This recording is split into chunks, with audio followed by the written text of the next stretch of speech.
Hey guys, what's up? It's Zach Amateur here. Today we're gonna go and do a little bit of exploring out here on Fort Hood.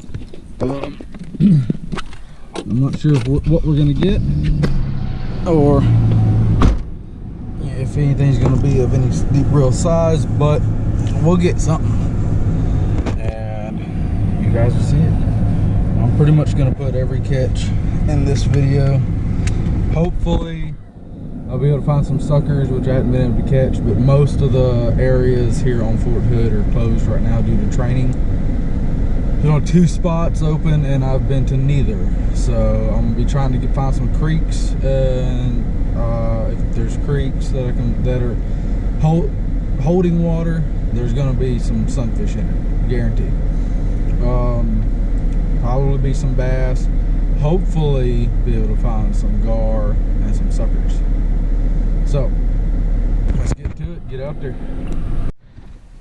To the first spot. This is not what I was planning on doing today. This is a pond. The only creek that I was able to find within the area that's open had puddles at best. I mean, yeah, like I said, if it holds water, it's got sunfish in it, but do you guys really want to watch me catch a crap ton of 2 or 3 inch long, long ear sunfish or green sunfish? I don't think so. So interesting part is this pond, I had to drive out through the middle of nowhere to get to it. There's no roads leading to it, so hopefully it's pretty much untouched. So let's see what we get. When I first pulled up, there were several turkeys over here, so oh, that was pretty interesting. I don't know if you guys will be able to see them or not. I tried to get a little shot of them. Let's see what happens. I'm gonna throw a little fluke, the Titan tungsten weight, to aid in its fall, and just see if we can get anything. What I did, put me a little float, a little bitty float on the line. I've got my little jig down here. If you look back a few videos, I did this for crappie, and I figured this little thing, if I can have this little jig suspend, maybe these little sunfish will grab it.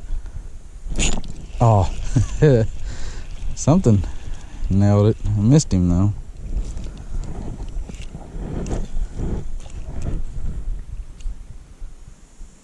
Let's see. Bobbed a little bit. Oh, this round float puts more resistance, so when I put the hook on it, it just makes a lot of commotion.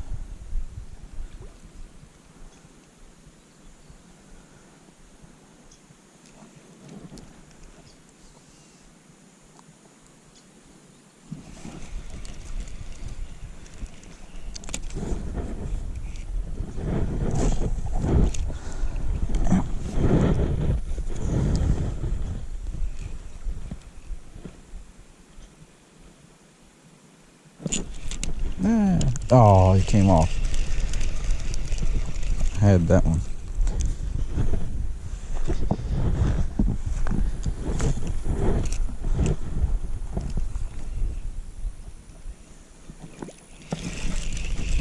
Yeah, I got a little something, a little bitty one. Another green sunfish. I think that one's even smaller. But what I was trying to show you with that last one, if you look right underneath his eye, you got a blue streak. Sometimes they'll be green, a little blue streak, and there's another one really light colored just below it, and a few more back here. With a green sunfish, you'll have this dark spot right here at the back of his dorsal fin. He has 3 anal fin spikes. And really, I mean, not really much of a pattern to it, just a jumble of colors, orange, green, blue, black, The bigger they are, the more predominant their colors will be, but they'll have white at the tips of their fins. There goes that guy. Hopefully get something bigger than this. I could have caught these in the creek.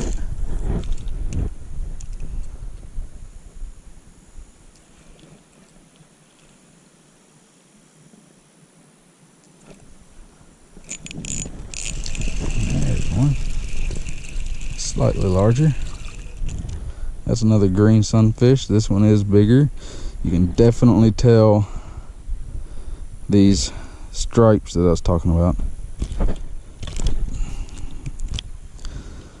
The dot at the base of the dorsal fin. And let's see. Alright. He has an orange tail, kind of black on his anal fin with a white outline. These fish are big topic of in the misidentification world. These fish are always called warmouth. They're always called rock bass. I was like, I could almost guarantee you if I was to put on a fishing page on Facebook asking what this fish was, someone would comment that it's a rock bass. Here I am in Central Texas, and we don't have rock bass in Central Texas. Someone could also, it would also likely comment warmouth. Well, yes, we do have warmouth here, but it's not very common to get them here in Central Texas. I mean, not where I am anyways. It may be a different story in different regions of Central Texas, but I have yet to catch one here. Oh man, as soon as it hit the water, that time a fish grabbed it. But I know some people who have that fish creeks a lot more than I do, which, I mean, I thought I fished creeks pretty often, but let's see.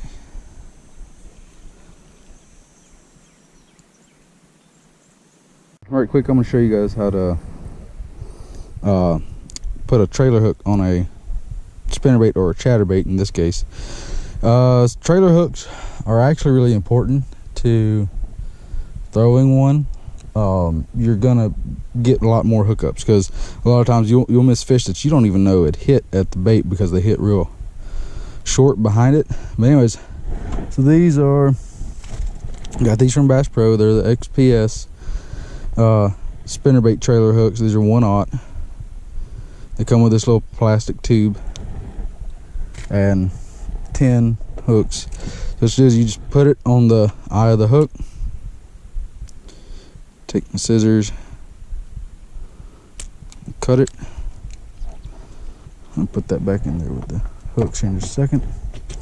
And I'm going to be using a little micro 1/8 ounce chatterbait out here.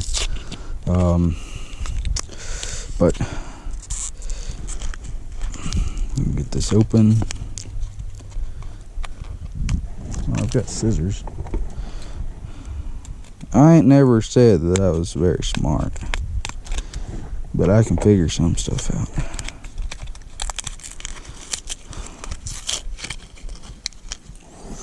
Alright guys, so this is a little bitty chatterbait here. What I'm gonna do is have the hooks facing the same direction so they don't get hung up as much, and just put the main hook through that, and yeah, it's good. It's gonna have a little bit hook a little bit farther back. And so what happens sometimes is a fish will come up and they'll hit right in here, especially with a spinnerbait more so because you got the wire going up with the blades, and sometimes a fish will come up and hit it and they'll miss it because of the blades. This will keep you from missing fish as often. And like I said, some people don't even realize that they're missing fish. You just throw it out there and you're reeling it in, you don't even realize that a fish has hit at it. So, but I'm gonna get this tied on and we're gonna start walking the banks. You guys can see this line here or not, but I'm gonna try anyways. So this is fluorocarbon line, and I'm gonna tie a polymer knot. So I'm gonna double the line here. I'm gonna put it through the snap, pull a little bit through. So here we go. Just gonna twirl it over, well, twist the line over, twist the loop over, pull it, put the bait through the loop, and then holding both ends, pull it tight, and then you pull whichever one has the slack in and out. Now that's a polymer knot, and that's pretty much the best hook, the best knot you can tie with super line, with braid or with fluorocarbon. There's something in here that's fairly sizable. I've heard 2 or 3 pops from the bank. That actually sounds like, I mean, they're not big, but bigger than what I've been catching.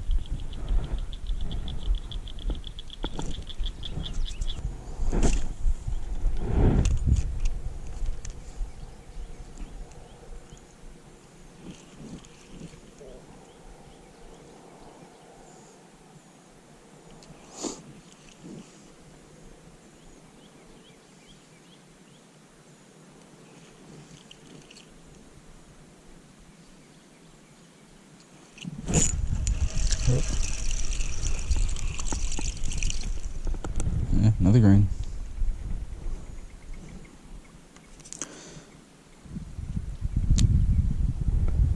These guys.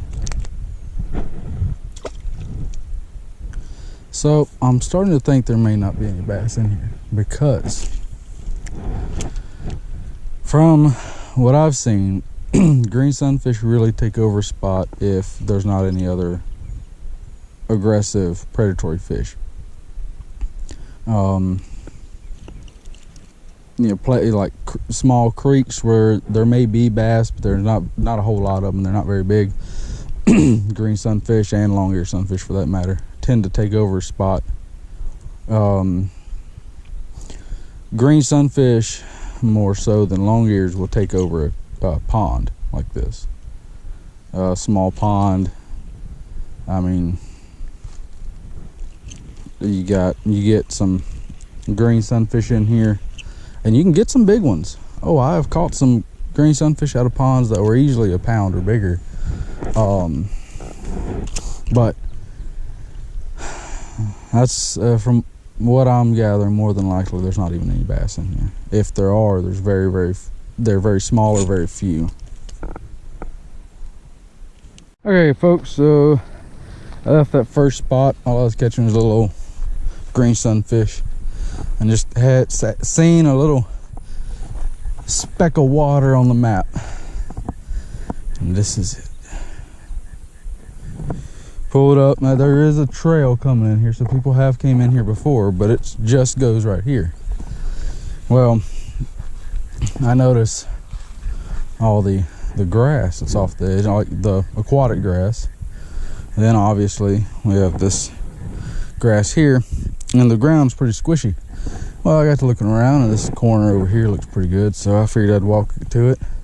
I noticed there's some thicker grass, I don't know, different type of grass. Start walking, and you have probably, I don't know, 30 feet, 40 feet of grass. And you also have ankle deep water. But made my way over here with a little micro stuff, and there were not very big ones, but there were some bass back here in this corner. So I was like, well, see all this grass on top, it's a little chatterbait. If you reel it kind of fast, it'll be on top of it. And then I brought a frog and a pawpaw over here also. So we're gonna try and get something.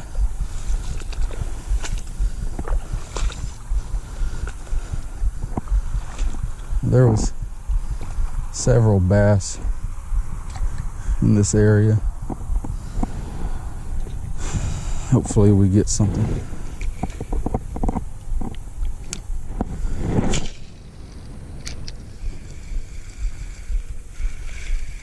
Getting in the grass.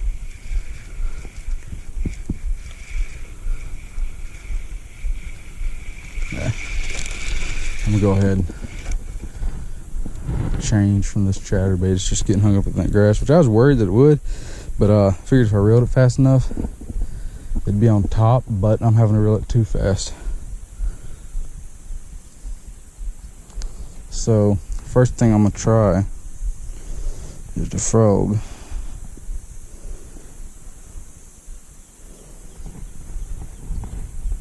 Simply because it is weedless and it's slightly heavier than the popper.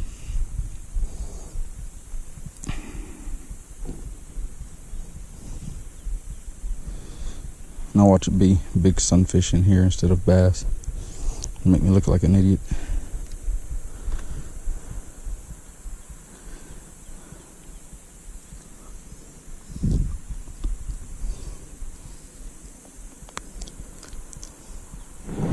It don't take too much. It'll make me look like an idiot.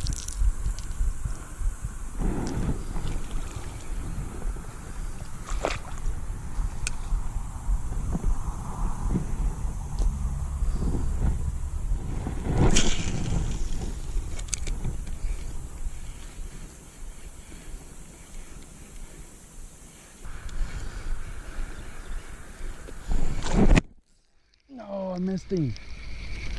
Oh, he's still chasing it. He was still chasing it. Oh, he had grabbed it and ran towards me. That, and of course the frog's horrible hookup ratio. I'm tighten this drag up a bit.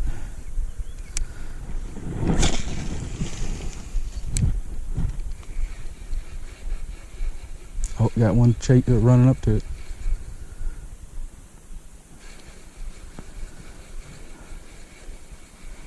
I'm gonna put that popper on here in just a second. Maybe a little torpedo would be nice. Dang. I had a little fish grab it right there.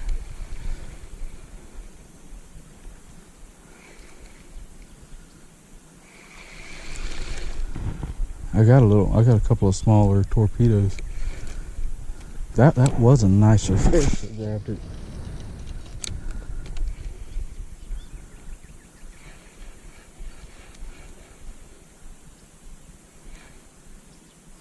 I got fish hitting it.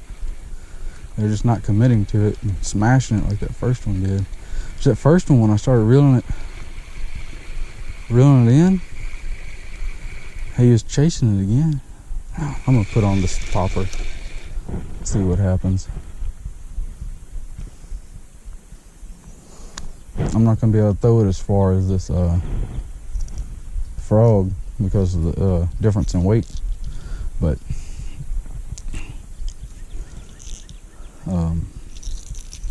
dang, honestly, that's about the best reaction I've gotten with topwater in any of these ponds around here.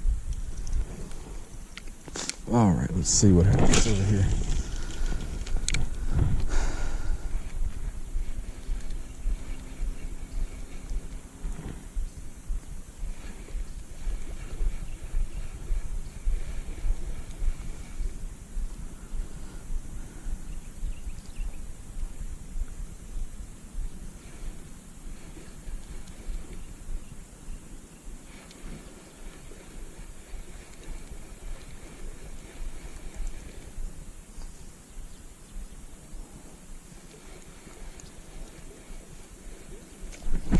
Oh, dang it. Oh. Of course, it hangs the grass and not the fish.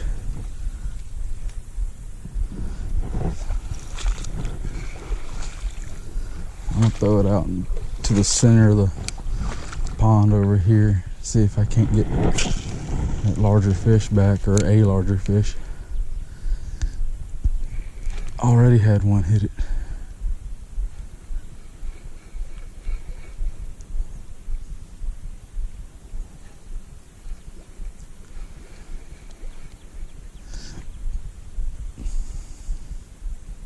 Must be a lot of sunfish in here, because I've got a lot of them hitting the...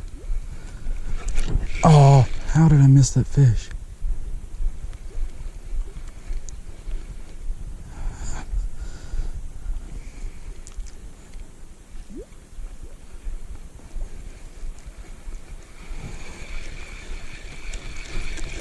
I don't know how I missed him, because he rolled on it.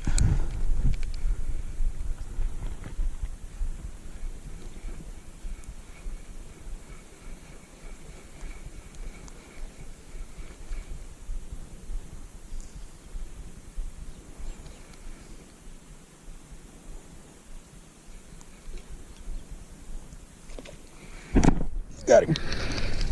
I got him, guys.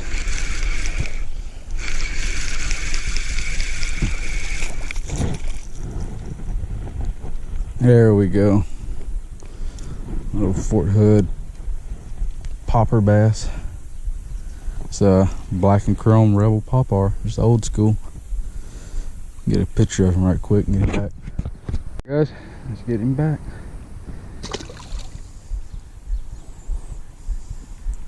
Nope. He's freaking out. He's like, wait a minute. You mean I'm free to go? I almost forgot to turn you guys back on.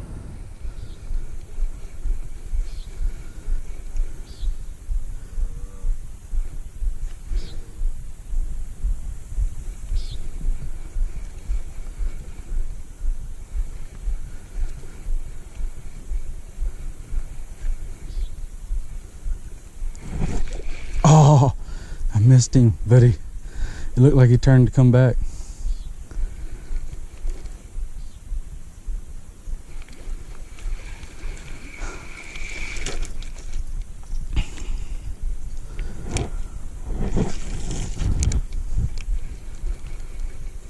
Oh yeah, come on.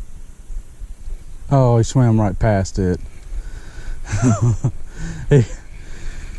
He came after it. And I guess he recognized it or something. Nope. Oh,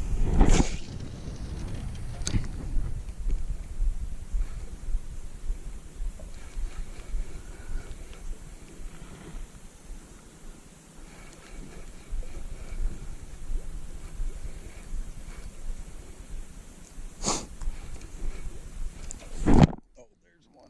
That's a little bit better one. No, maybe not. Yeah, I think he just went down the grass as soon as I hooked him. Yeah, about the same. I just when I hooked him, he like went straight down into the grass. They're not big by no means, but this little bitty hole in the wall pond, or hole in the ground, yeah, it's pretty nice.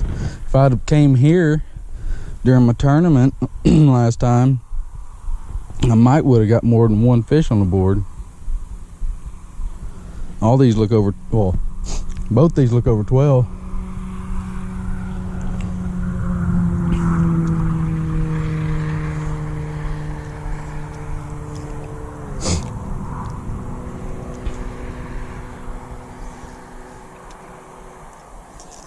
Come on now. There we go.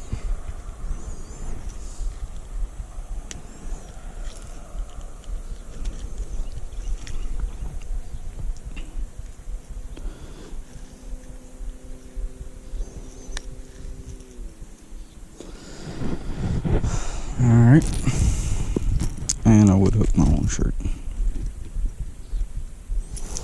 Alright, so here we go, the release. Right at my feet. And see him going through the water, through the grass.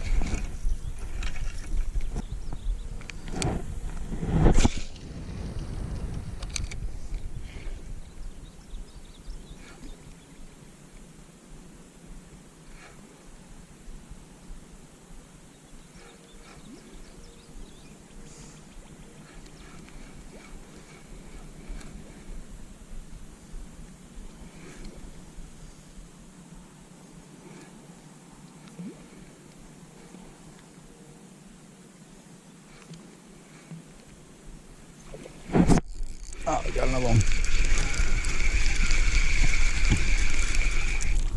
one. Slightly smaller, but a little chubby one. He hit it harder than other ones.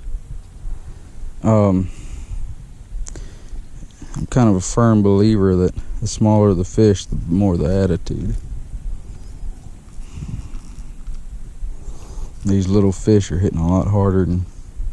Oh, this one isn't much smaller than those other ones, but he still hit harder. I did think it was a bigger fish.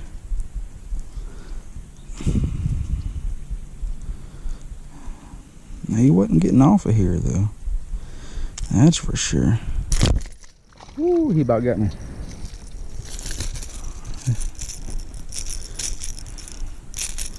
Got him under the jaw, kind of in the gill. Not really in the gills, but in the part where it kind of conjoins from the gill plate to the throat of the fish.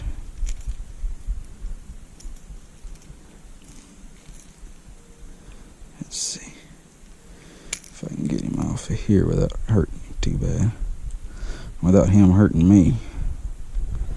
That's all I need is for you guys to see me get a hook in my hand from a little old dinky fish.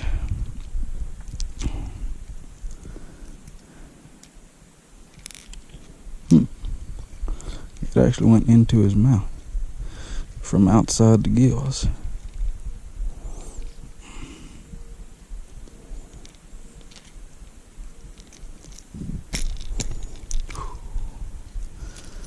All right, there we go. A little old 11, maybe 12-inch fish.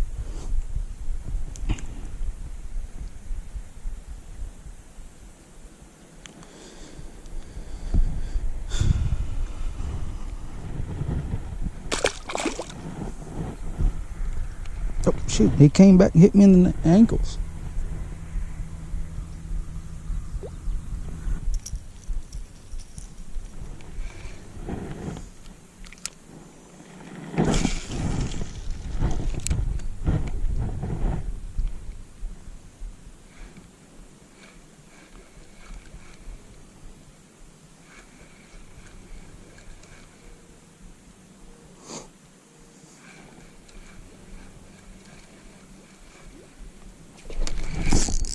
There's another one. That looks like it might be the biggest one of the day right there. Hope you guys were able to see those jumps. Sometimes my hand gets in the way.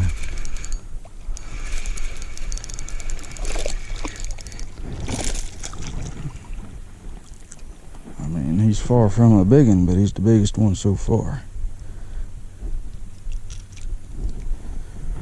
About a 13, 14-inch fish. Probably closer to 14. Those jumps were pretty good. Like I said, I just hope you guys could see them. Sometimes my hands get in the way when I'm actually fighting a fish like this. For some reason, it don't happen too much with the buffalo and the carp. I guess they're fighting harder, and I gotta try to maneuver them more, so my hands end up staying out of the way. These bass and those smaller gar in the creeks, sometimes they're a little bit easier to control.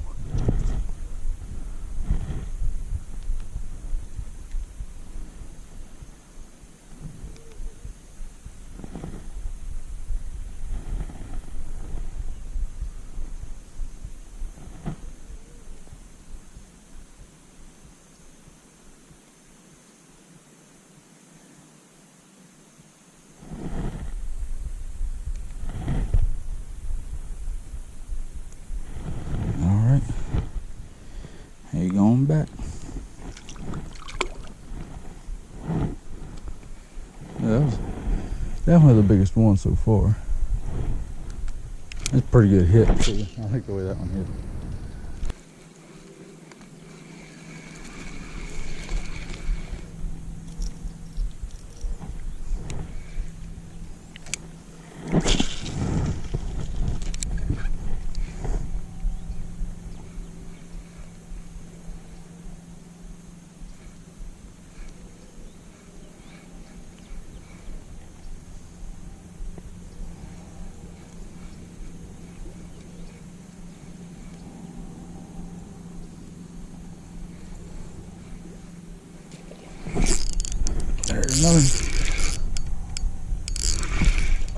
Okay.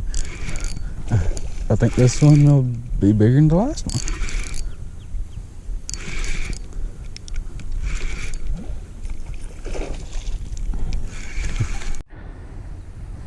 I said about 2 pounds. Let's see. Almost 1.83.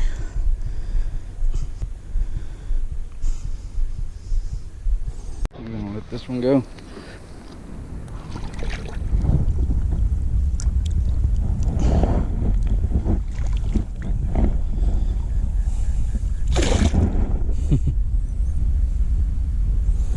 Now watch this. Nope, there he was. Let's see.